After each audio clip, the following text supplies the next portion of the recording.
between James McErleen and Shane Walsh. One was signed a contract for £135, the other signed a contract for £145. Yeah. What happened there? Well, I think that that there was a weight issue of somebody making weight, so I think that they found out that a catch weight. But I guess the weight didn't really mean much today. I mean, I don't think it was her night. So the girl was tough, man. She brought it. Oh, it's actually the James McErleen. Oh, I'm sorry. I thought you were talking about the female fight. I'm not sure. I'll have to find out what happened there. James Gallagher tonight. I think it could be described as flawless. The hype is real. How impressed were you with James? I'll tell you, James looked really good, and the other guy was a good jiu-jitsu fighter. Fought for us in Tel Aviv last year. And the one thing about that kid is, as young as he is, and he's really composed, man. And this is a big night for him under his hometown. A lot of pressure, but he doesn't seem to be bothered. He seems to be really calm and able to handle the pressure. So, I personally, we don't have anything signed with him, obviously, because he just came out the fight. But I think him and AJ McKee, maybe they could get it on pretty soon, man. That'd be two young guys. The next set of lions going at it, So, to me, that's the fight that maybe we'll be talking to him. But I'd like to see James, if he's okay, which I think he is. Maybe we can invite him to fight in London, and we'll keep testing him. Do you think the AJ McKee fight would do better in Dublin or Belfast in Ireland rather than in London? You know what? I'm not sure, but that's a fight I think we can promote anywhere. We can promote that in California. We can promote that in London. We can promote it here in Dublin. I mean, I think that I think James's popularity is growing. AJ McKee's popularity is growing, and they become fighters that fight all over the world for us. So, we're gonna continue that template of keeping him fighting all over. Maybe an emphasis to push James in the United States now. Yeah. I mean, that was the game plan originally. We wanted to fight him in Israel last year before we announced the card. But at the end of the day, McKee's fought all over. James will fight all over, and maybe we'll put this fight together in London. Any progress with a TV deal or an online deal for Ireland? Yeah, you know what? That's a good question. I mean, I know that you're able to watch these fights on our app. Pretty quick after the fights are over. So if you go to Bellator.com, download, or just go to the app and just download Bellator.com. I mean the Bellator app. You'll be able to watch the fights tonight. I think probably tomorrow. Yeah, a lot of people seem to think though that they don't really want to watch it. If it's not live, they're just going to watch a video online. They're not going to watch the broadcast back.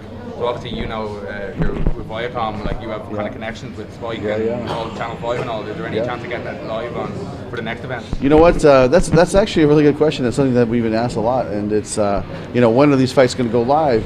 And the reality is that I know that they're trying to bridge the gap, and even in London when we were on Channel 5, it wasn't live. It was an hour delayed. So I think that that's something that they're working on, but you have to keep in mind these fights are being broadcast all over the world too. So there's a timing issue for trying to coordinate everything. And you're right, we should get that narrowed down a little bit for you guys. Even on the Bellator stream of events that are in the US, it's geo-blocked in Ireland but not in the UK. What's that about?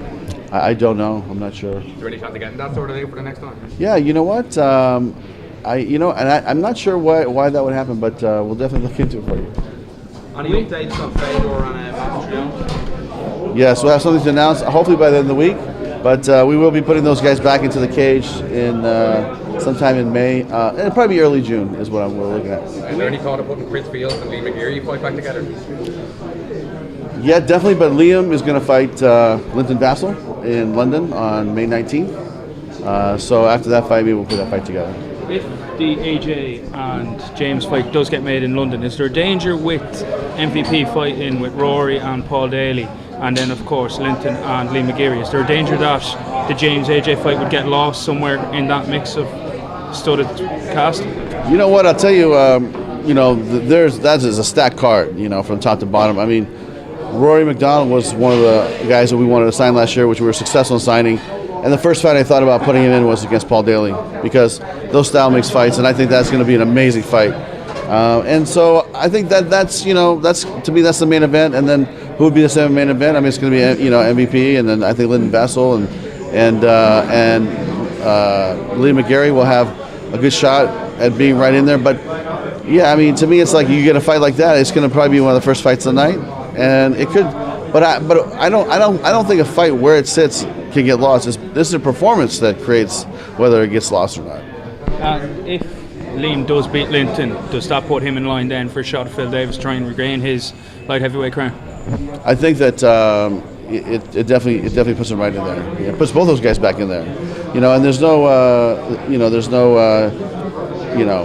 mistake about us trying to get Ryan Bader on board. So we made an offer to Ryan. We're waiting to see if the UFC is going to match our offer or not. And if they don't, we'll have Bader here probably, in the next couple months, getting busy. So to me, that just beefs up our 205-pound weight division, and we'll see what happens with that. I'm sure you're going to be co-promoted with Bama. No, that's going to be a Bellator only. It's going to be one of our 10 polls. We do 7 of these a year, and it's going to be all of our biggest guns. And I think we're going to have a stacked card. Is that something we're coming to Ireland? Are you thinking about rolling out just a Bellator show rather than co-promoting? Because in a way, we got 5 fights tonight, but we want more. Yeah, I mean, I think that if you look at the talent here, Bama's cultivating the talent, and even if you look at the next UFC fight card, it's really like a Bama show, really. And to me, it's like and that's where we found James, and we found Kavanaugh, and we found a lot of the talent that we've been watching has come from Bama, and I think they're doing a great job. And I hope that everybody keeps supporting him, because that's where it comes, and then we'll jump in, and then like I said to David Green, I said, look, we'll share the talent. We'll book your talent. You can book our talent. It's like the door's open. When we go to different territories, we always try to respect the local promoter and work with them. And there's a chance that maybe we come alone, but the next big fight, our big tentpole fight, will be in London on May 19th, and that will be a promotion by Bellator. Is the London card almost Bellator's way of showing strength with the UFC, because the UFC card is getting ridiculed in comparison to what Bellator are bringing? And is that a direct tactic to say we're the big guns now and we're starting to fire big shots? I mean, you know what? It's like it goes way before they even announced our card. We had planned our quarter already, and we launched with Tito Ortiz fighting Chael Sonnen. Fedor was supposed to fight in Rampage Giron. We have Rampage Jackson fighting King Mo, and then we have the fight with Paul fighting against McDonald. I mean, that's 4 just amazing fights.